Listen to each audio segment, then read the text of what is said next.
Lakini guys, mbona maisha iko hivi? Maisha nataka mzee, lakini mapenzi nataka kijana. Like Jesus Christ. Maisha nataka tu uwe na mzee, lakini mapenzi Jesus. Dry spell is dangerous.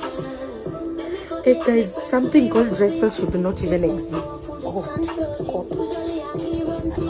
Wait. Maybe if it actually never existed, we would actually be with the man we wanted. Because if you would actually be with an old man and you feel you don't even have such feelings to him, life would continue without you giving him. But then you're giving a man who you feel nothing for Jesus. It's like you're forcing orgasm. Unamwangalia tu zileza. Akikuangalia ndoko